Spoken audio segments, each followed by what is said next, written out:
রমজান মাসে আমরা একটা নির্ধারিত খাদ্যাভ্যাসে আমরা অভ্যস্ত হয়ে যাই, কিন্তু দেখা যায় রোজার শেষের দিকে গিয়ে আমরা আমাদের এনার্জিকে ধরে রাখতে পারি না। তো রোজার শেষের দিকে গিয়ে এনার্জি ধরে রাখার ওয়েটা কি? যেটা আমরা 6 বেলা খেতাম সেটা কিন্তু 2 বেলা খাচ্ছি। আবার দেখা যাচ্ছে ইফতারিতে অনেক খাবার খাওয়া হচ্ছে, অনেক ক্যালোরি সমৃদ্ধ খাবার, রাতের বেলা হয়তো এক গ্লাস পানি খেয়ে বা খেজুর খেয়ে আমরা সেহরি করছি। তো এই যে ক্যালোরির অভাবটা আস্তে আস্তে কিন্তু 20-25 রোজার পরেই কিন্তু সেটা শরীরে জানান দিতে শুরু করে এবং একটা টায়ার্ডনেস, একটা সূক্ষ্ম টায়ার্ডনেস কাজ করে। তো তাদেরকে অবশ্যই বলবো যে প্রথম থেকেই একটা মেনু প্ল্যানিং সুন্দর মতো করে রাখতে হবে এবং ধারাবাহিকতা রাখতে হবে এবং শেষের দিকে এসে যাতে খুব বেশি টায়ার্ড না হয়ে যায়, এর জন্য প্রচুর ফ্রুটস খাওয়া বা তাজা সবজি খাওয়া। হ্যাঁ, আমরা প্রসেস ফুড যত খাবো, রান্না করা খাবারে কিন্তু ক্যালোরি বেশি, কিন্তু আমাদের পুষ্টিটা নষ্ট হওয়ার চান্সটা বেশি থাকে।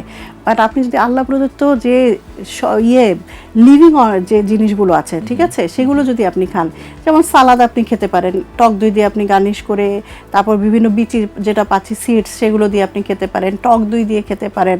হ্যাঁ, খুব চমৎকারভাবে কিন্তু সালাদ আপনি করে খেতে পারেন। ইভেন কি ফ্রুটস দিয়েও কিন্তু বিভিন্ন কালারের ফ্রুটস এখন পাওয়া যায়।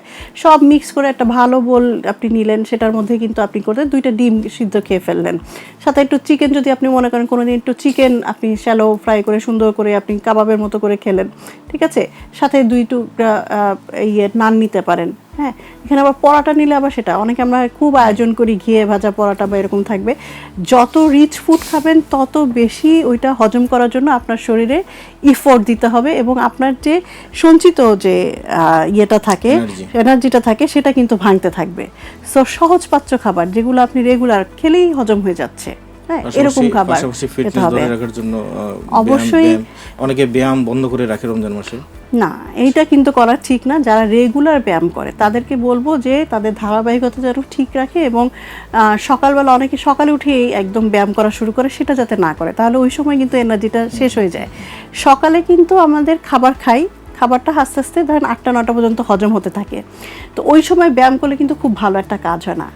আপনার কিন্তু ফাস্টিং শুরু হয় 12টার পর থেকে, মোটামুটি 6 ঘন্টা, তখন 7 ঘন্টা কিন্তু আবার বডিতে শুরু হয়ে যাচ্ছে ফাস্টিং। এরপর থেকে কিন্তু আপনার হচ্ছে বডির ফাস্টিং মুড শুরু, মানে বডির যে চাহিদাটা শুরু হয়, সে তার সঞ্চিত জায়গা থেকে, ফ্যাট থেকে সে সেটা পূরণ করতে থাকে।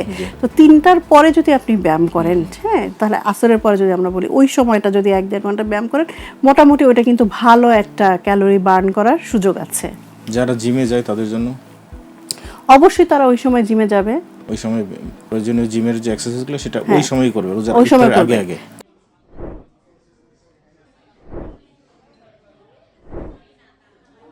তবে তার বডির কন্ডিশন তার বুঝতে হবে। অনেকে হাইপো হয়ে যাওয়ার চান্স থাকে, অনেকে অনেক বেশি সোয়েটিং হয়। সো এই অবস্থা কিন্তু তাকে বুঝে ব্যায়ামের সময়টা উনি নির্ধারণ করবে। যারা কোপ আপ করতে পারে তাদের জন্য সমস্যা নাই, কিন্তু যাদের একটুতেই হাইপো হয়ে যাওয়ার চান্স থাকে বা হচ্ছে একটু সোয়েটিং হলেই মনে হচ্ছে মাথা ঘুরাচ্ছে, ঠিক আছে, তো তাদের জন্য এই রিস্কটা নেওয়াটা ঠিক হবে না।